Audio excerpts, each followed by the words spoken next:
2 अप्रैल का इतिहास, कोई इसे स्वर्णिम कहे या काला दिन, 2 बातों के लिए याद रखा जाएगा। पहला, एनडीए वक्फ बिल आसानी से पास करा ले गया। दूसरा, नेता प्रतिपक्ष ने चर्चा में कुछ नहीं बोला। याद रखें, यही कदम बोलकर, ड्रामेटाइज कर और बड़ा बनाया जा सकता था कि मैं कुछ नहीं बोलूंगा क्योंकि आप सुनते नहीं हैं, इतना सा कहना था, लेकिन नहीं। नमस्कार, आप देख रहे हैं राहुल क्यों नहीं बोले। आपके साथ मैं हूं स्वप्न। राहुल को शिकायत थी कि उन्हें बोलने नहीं दिया जाता, जब बोलने का मौका था तो बोला नहीं, बोला प्रियंका ने भी नहीं। राहुल सिर्फ कांग्रेस सांसद तो है नहीं, एलओपी है, लीडर ऑफ ओपोजिशन। खैर, 3 अप्रैल को सोनिया गांधी ने कहा कि यह विधेयक संविधान पर बेशर्मी से किया गया एक हमला है। तो सवाल यही है कि जिसे आप बेशर्म हमला ठहरा रहे हैं, उस पर भी राहुल खामोश रहे।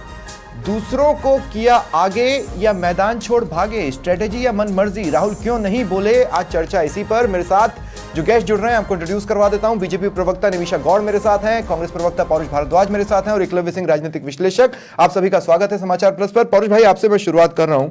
मैं तो देखिए, या तो कांग्रेस योगी आदित्यनाथ को बहुत सीरियस लेती है, जैसे योगी आदित्यनाथ ने कहा कि राहुल बोलते हैं तो बीजेपी को फायदा होता है, तो आपने डिसाइड किया कि राहुल नहीं बोलेंगे।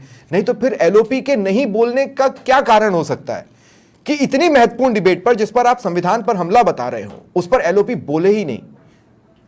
देखिए स्वप्निल जी, मैं इस बात को कहना चाहूँगा कि जैसा कि आपको ध्यान है कि जब ये सरकार के द्वारा एक तुष्टीकरण की नीति के तहत एक वर्ग को डराने के लिए और दूसरे वर्ग को संतुष्ट करने के लिए ये बिल जो है 8 अगस्त 2024 को संसद में जो इंट्रोड्यूस किया गया, उस समय सरकार के द्वारा जो बढ़ चढ़ के बातें कही गई, जिसमें कई बातें जो है जनता को गुमराह किया गया ये बोल करके कि साहब ये प्रावधान जिसमें हम 2 महिला सदस्यों की नियुक्ति करने जा रहे हैं, आपसे पहले 2 महिला सदस्य नहीं होते थे, या फिर हम लोग जो है जो ट्रिब्यूनल है, जो देश की न्यायिक व्यवस्था के तहत एक स्थापित न्यायिक संस्थान होता है, जो ट्रिब्यूनल जैसे हमारे स्कैट होता है और इस प्रकार के और जो ट्रिब्यूनल होते हैं उसी प्रकार ये ट्रिब्यूनल कार्य करता है, पर इसको देश की न्यायिक व्यवस्था को ध्वस्त करते हुए सरकार के मंत्री के द्वारा जनता के सामने उसको एक ऐसे पेश किया गया कि जैसे वो किसी खाप पंचायत का हिस्सा हो या फिर। तो ये तो मौका था ना राहुल के लिए, राहुल ने भुनाया क्यों नहीं? सोनिल जी, आपकी बात के जवाब आ जाएंगे, प्लीज मुझे 2 मिनट आप निर्बाध रूप से बोलने दें। मैं आपसे इस बात को कहूंगा कि ये जब सारी स्थितियां जब सामने थी कि जब सरकार के द्वारा जो है झूठ बोला जा रहा है, साथ में सरकार के द्वारा हिंदू पक्ष को क्या कहा जाए शब्द की बेवकूफ बनाने के लिए जो इसके 3 जो बड़े रूप बताए गए कि साहब है ना, एक तो जो हम इस बिल के अंदर ये व्यवस्था करने के लिए आ रहे हैं कि सबसे पहले जितनी बिल पर हमने बहुत बहस कर ली, हम स्पेसिफिक राहुल पर हैं, आइए ना उस पर। देखिए, जब संसद जब पूरे जेपीसी बैठी और जेपीसी तक स्थिति बिल्कुल क्लियर नहीं थी, और कल जब संसद में जब बिल पेश किया जाने लगा और उस समय तक स्थिति लगभग क्लियर हो चुकी थी कि सरकार ने जो है जिसको सरकार शेर बता के ला रही थी, उस शेर के जो है सरकार ने खुद ने अपने हाथ से दांत भी तोड़ दिए और अपने हाथ से उसके नाखून भी सारे तोड़ दिए। अब वो शेर से एक दिखावटी शेर है गया जब ये स्थिति हुई और जब सरकार के इसी शर्त के ऊपर सरकार के सहयोगी दल जब वोटिंग करने के लिए राजी हुए, तो ऐसी स्थिति में हमारी पार्टी को ये महसूस हुआ कि हमारी पार्टी के जो सांसद है उनको भी आगे बोलने का अवसर दिया जाना चाहिए। आपने देखा कि कल जो हमारे सांसद सदस्यों ने बोला उनमें अधिकतर वो लोग थे राहुल ने मौका दिया जो जेपीसी के सदस्य थे। तो निश्चित तौर पे एलओपी जो होता है उनका दर्जा प्रधानमंत्री के बाद एक बड़ा उनका कद होता है, उनका एक बड़ा पद होता है। तो निश्चित तौर पे अगर ये शेर नाखून सहित और दांत सहित लाया जाता तो निश्चित तौर पे एलओपी बोलते हैं। दूसरी बात आप देखिए, भारतीय जनता पार्टी के लिए बात 2 सेकंड, फिर प्रियंका क्यों नहीं बोली? वही बात मैंने आपसे कही ना, जो सांसद जो हमारे जो सांसद है, जो उसके कमेटी के जो मेंबर थे, जो उसके जो जेपीसी के मेंबर थे, उनको अपने बोलने का अवसर दिया। अरे पर संविधान पर हमला, बेशर्म हमला, उस पर भी राहुल नहीं बोलेंगे, दूसरों को मौका देंगे। देखिए स्वप्निल जी, अब हर सिक्के के 2 पहलू होते हैं। मैं आपको इसके दूसरे पहलू की तरफ आपका ध्यान दिलाना चाहूंगा। कल एक बड़ी चूलबाजी में बहस, छोटी सी एक हंसी मजाक में बहस हुई थी संसद में, जिसमें हम जो अखिलेश यादव जी हैं, उन्होंने जो व्यंग में एक बात कही थी उन्होंने अमित शाह जी को, और अमित शाह जी ने जो उस बात का व्यंग में जवाब दिया। हंसी मजाक का माहौल था, उसको दोहराने की आवश्यकता नहीं है। तो राहुल उसमें कंफर्टेबल नहीं थे। अमित शाह जी की बात को उन्हीं की पार्टी ने कैसे झुठला दिया? अमित शाह जी बोल रहे थे कि भाई हमारी पार्टी जो है वो कार्यकर्ताओं की पार्टी है, हमारी पार्टी जो अनुशासित पार्टी है, बोले आपकी तरह परिवार की पार्टी नहीं है। और उसका कल शाम को क्या हासिल हुआ? एक तो भारतीय जनता पार्टी ने कल वाले मामले में वोटिंग देने के लिए जो है वो अपने सांसदों को व्हिप जारी किया, और कल शाम को प्रधानमंत्री जी गैर हाजिर हो गए। और पता यह पड़ा कि प्रधानमंत्री जी तो थाईलैंड पहुंच गए। प्रधानमंत्री जी तो एक तरफ प्रधानमंत्री जी कह रहे हैं कि मुस्लिम समाज का एक क्रांतिकारी कदम है, यह मुस्लिम समाज की मैं ऐतिहासिक पहल करने जा रहा हूं। सबसे पहले मुसलमानों मुसलमानों का इतना किसने नहीं किया होगा जो मैं कर रहा हूं। 2 मिनट पौरुष भाई ये बात बोली जा रही है। ठीक है पौरुष भाई, एक छोटा सा सवाल और ले ले, सुनिए ना। समाज को टाटा बाय बाय करके पौरुष भाई उनकी पार्टी के व्हीप को धत्ता। अरे सुनिए पौरुष भाई, मेरी बात तो सुनिए मेरी बात सुनिए। अरे 2 मिनट रुकिए भाई, पौरुष भाई 2 मिनट रुकिए। मैंने ऐसे लोगों को देखा है जो वो ये डिसाइड करते हैं कि मैं चप्पल पहनना छोड़ दूंगा जब तक फलाना व्यक्ति फलाने पद पर नहीं पहुंच जाता। ठीक है, मैं ये कह रहा हूं कि अगर राहुल ने कोई स्ट्रेटेजी ली थी, उन्होंने ये कहा था कि मैं दूसरों को मौका दूंगा, तो ये सब बताया ही नहीं गया ना देश की जनता को। ऐसे ऐतिहासिक कदम आप लोग उठाओ और किसी को बताओ नहीं। हमने तो ये देखा कि राहुल एक तो 6:05 पर शाम को आए, दिन भर चर्चा में शामिल नहीं हुए, उसके बाद वो फिर कुछ देर के लिए गायब हुए, फिर वोटिंग के टाइम पर आए। प्रियंका गांधी हमें तस्वीरों में न के बराबर ही दिखी। कहने का मतलब ये है कि भाई एग्जिस्टेंस से तो मना नहीं किया था ना, वहां प्रेजेंस से तो मना नहीं किया था। तो ये आपने ये स्ट्रेटेजी उनके नहीं बोलने के बाद चुनी है कि हम ये बोल देते हैं जवाब, असलियत में ये नहीं है। नहीं स्वप्निल जी, बिल्कुल निश्चित तौर पे यही बात है। मैंने आपसे कहा कि वो शेर के जो है दांत भी टूट चुके थे, शेर के नाखून भी टूट ठीक चुके है, थे और शेर खाने वाले ने खुद ने तोड़ दिए थे। ठीक है, ठीक है। निमिषा जी, आपसे मैं ये बोलना चाह रहा हूं, मिस तो किया होगा आप लोगों ने, क्योंकि मतलब कितने ही महत्वपूर्ण विषय पर राहुल गांधी कुछ बोले तो उसका एक बयान डिबेट का हिस्सा बन जाता है। कल नहीं हो पाया ऐसा।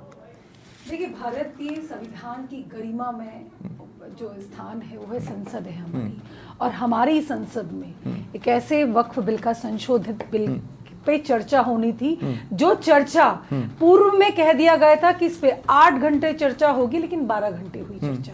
उस 12 घंटे की चर्चा में 12 मिनट भी नेता प्रतिपक्ष नहीं बोले। वो क्यों नहीं बोले? वो दांत और आंख और नाखून नहीं, वो बोलते ही आपके जो जितने भी आपके जो झूठे तर्क हैं वो तथ्य धराशायी हो जाते हैं।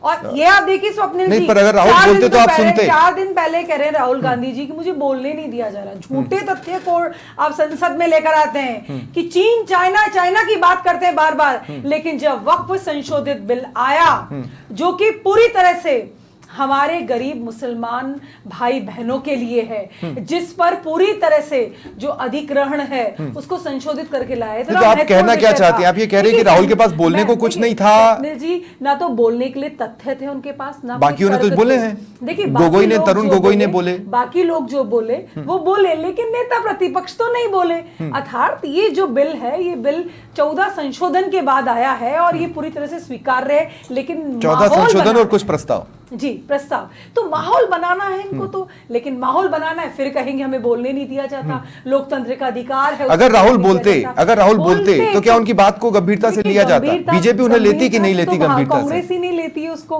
हाँ, लेकिन एक हास्य का विषय और हो जाता यदि वो बोलते तो, इसीलिए उन्होंने मौन ग्रहण कर लिया। अब रही बात कांग्रेस की, और आज तो सुबह पार्लियामेंट्री बोर्ड में बोली एकमात्र ये शब्द राजस्थान के मुख्यमंत्री जी ने भी कहा था कि अशोक गहलोत जो राजस्थान के पूर्व मुख्यमंत्री हैं वो भी ट्विटर चलाते हैं। राहुल गांधी जी भी ट्विटर कर रहे हैं, उन्होंने ट्वीट ही किया है मात्र। तो ये ट्विटर पॉलिसी वाले जननेता नहीं है और इनका जनता के हितों से कोई सरोकार भी नहीं है। ठीक है, एकलव्य, मैं मीडिया के पॉइंट ऑफ व्यू से बोल रहा हूँ, एक जर्नलिस्ट पॉइंट ऑफ व्यू से बोल रहा हूँ। मैं एलओपी को सुनना चाहता, और मुझे लगता है देश भी शायद इस विषय पर, जिसको सोनिया गांधी ये कह रही हैं कि एक बेशर्म हमला कॉन्स्टिट्यूशन पर हुआ है, तो हम एलओपी को सुनना चाहते।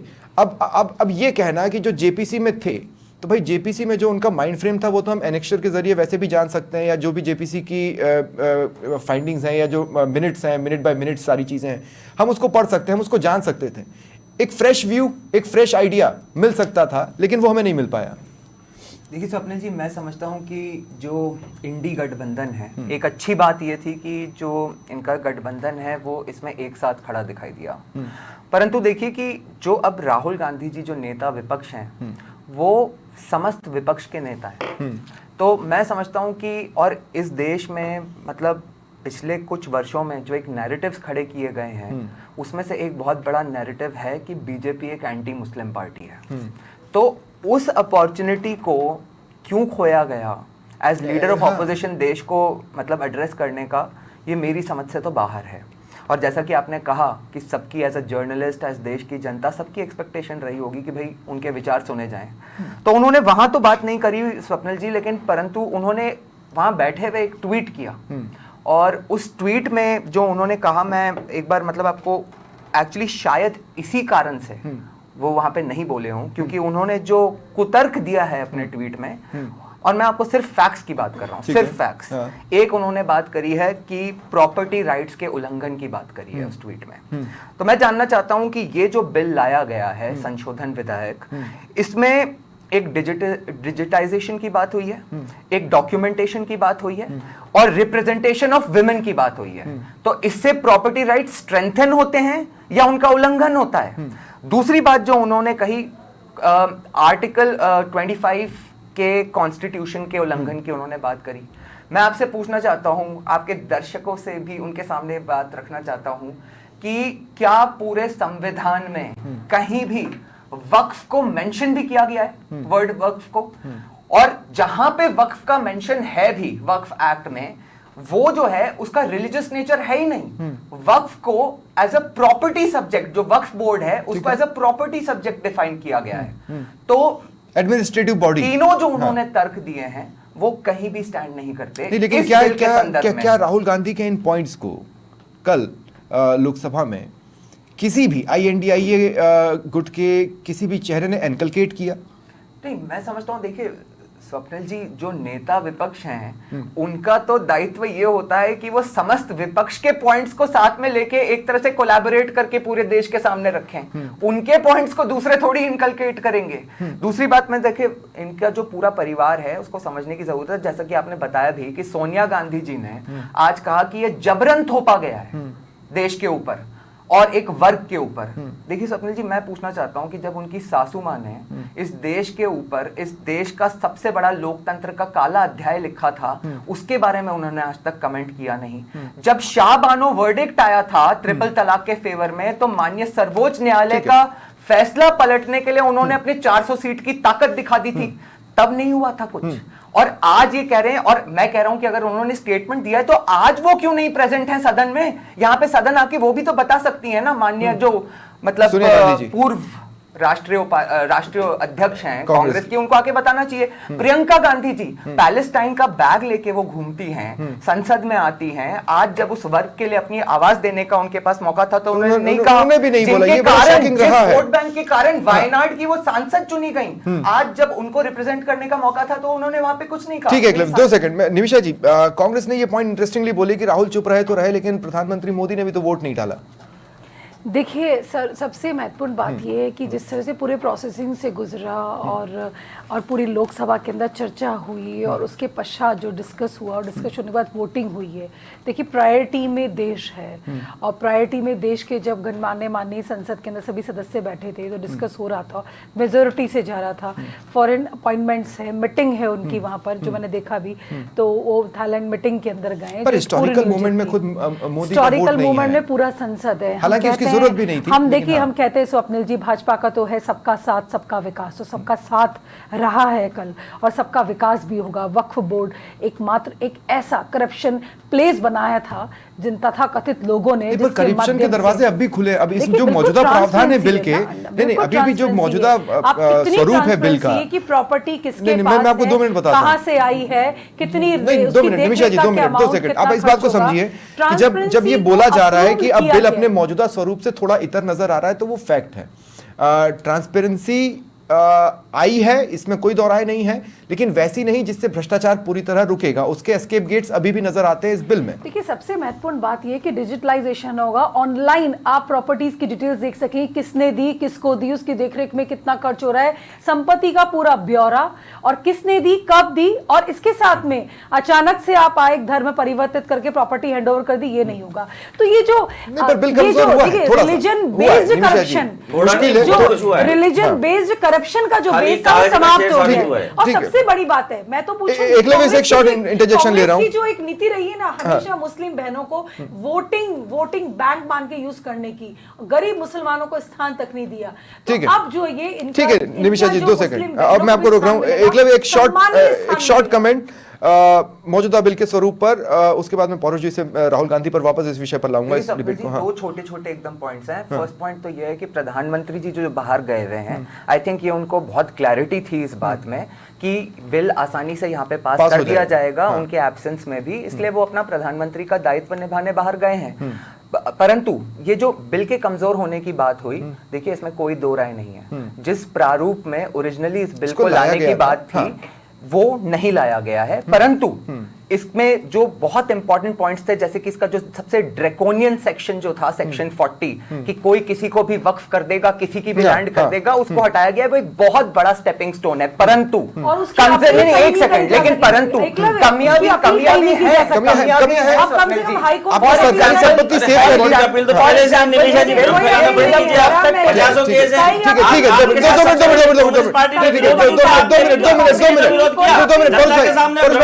आप ही के पास आ रहा आप ही के पास आ आप तो मुझे बताइए कि हाईकोर्ट में आपसे पहले अपील होती थी नहीं होती थी? आप खुद बताइए। ठीक है ठीक है के साथ ये बोलेंगे, के साथ बोलेंगे। 2 मिनट आप सब रुक जाइए। परोश भाई रुक जाइए। निमिषा जी आपको 2 मिनट रुकना होगा। निमिषा जी 2 मिनट आपको रुकना होगा। परोश भाई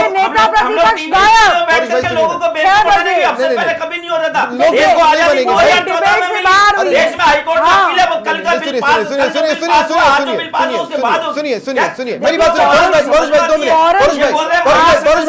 परोश भाई 2 मिनट रुकिए भाई। परोश जी आपका परोश जाते हैं। दुख की बात है, भारत के ये दुख की बात है कि भारतीय जनता पार्टी की प्रदेश में सरकार है और भारतीय जनता पार्टी की सरकार के अंदर में राजस्थान कंट्रोल काम कर रहा है और उसमें 2 महिलाएं काम कर रही है और भारतीय जनता पार्टी की प्रवक्ता को ये नहीं बता के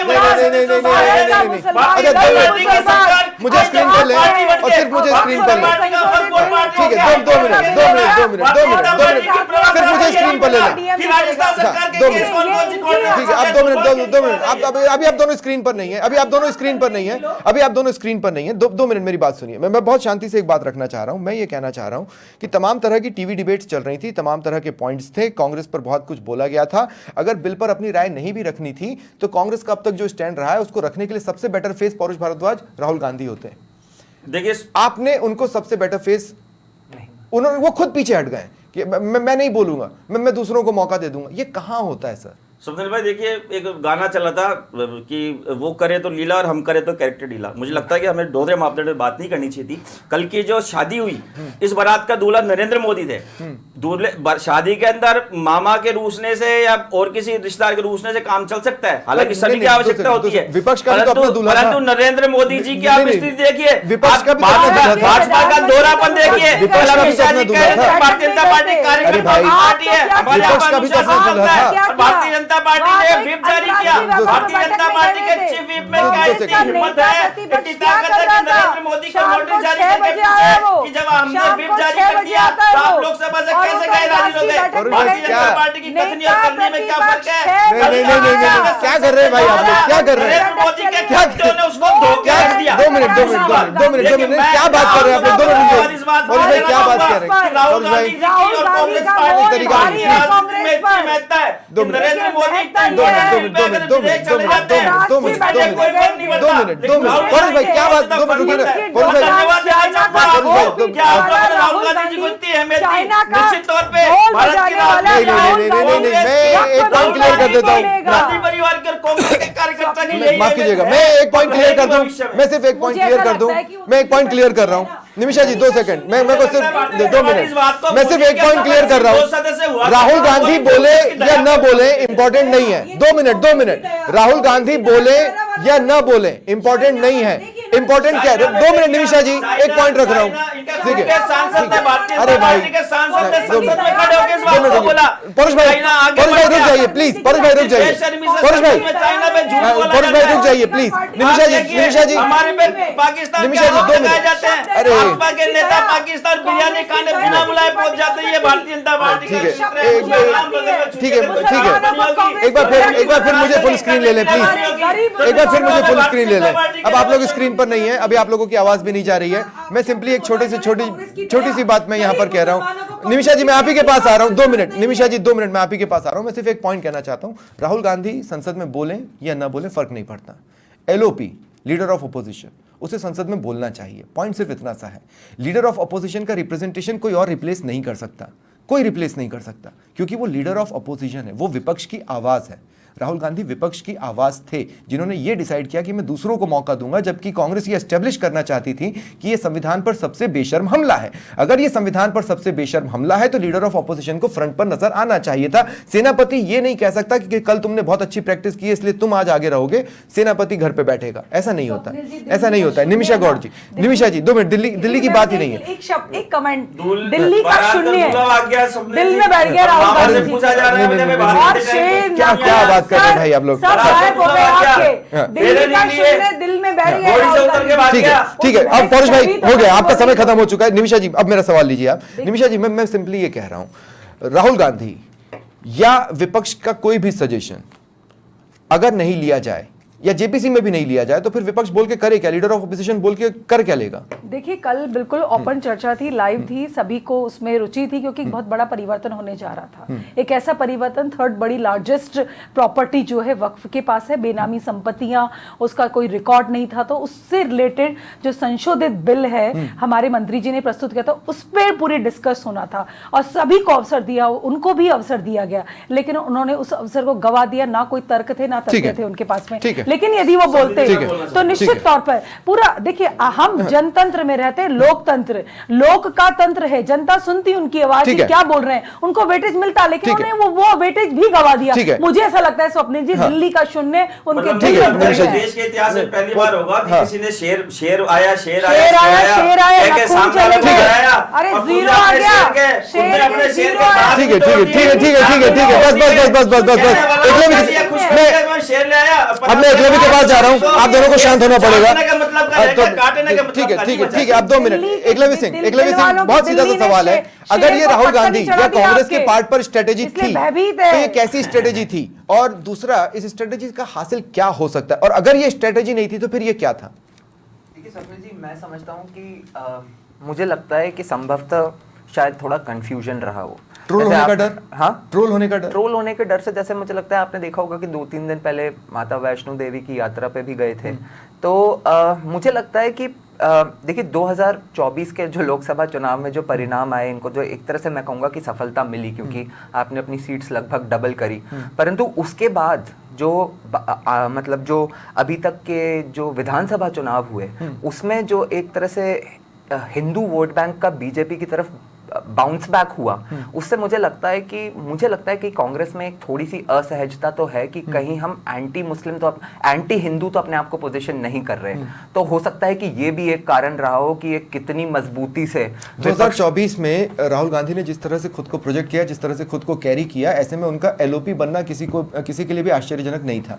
कल ये एक मौका ऐसा फिर था जब एलओपी कि मैं इस पोजीशन का राइटफुल हकदार अभी इस डेट पर हूं, उसका मौका उन्हें मिल जाता और वो हो सकता था। नहीं, मैं आपको बताऊं स्वप्निल जी, क्योंकि कल लीडर ऑफ ऑपोजिशन कोई नजर नहीं आया। इसमें अगर मैं एक चीज ऐड करूं तो आपने देखा होगा कि कल जब ये बिल पास हो गया तो उसके बाद मणिपुर के ऊपर चर्चा हुई, और मणिपुर पे भी विपक्ष ने एक बहुत बड़ा नैरेटिव खड़ा किया पिछले कुछ महीनों में, इनफैक्ट 2024 के पहले से ही शुरू कर दिया था। ठीक है, मणिपुर के हालात जिस तरह के हैं, नहीं, मैं मान रहा हूं सर, मैं मान रहा हूं और कि वास्तव में वहां पे हालात खराब हैं, इसीलिए तो आज राष्ट्रपति शासन की आवश्यकता पड़ी, वहां के जो भाजपा के जो मुख्यमंत्री हैं उनको इस्तीफा भी देना पड़ा। लेकिन मैं कहना चाहता हूं कि उस पर भी राहुल गांधी जी ने अपनी बात मजबूरी में देना पड़ा, उस पर भी राहुल गांधी जी ने अपनी बात क्यों नहीं रखी?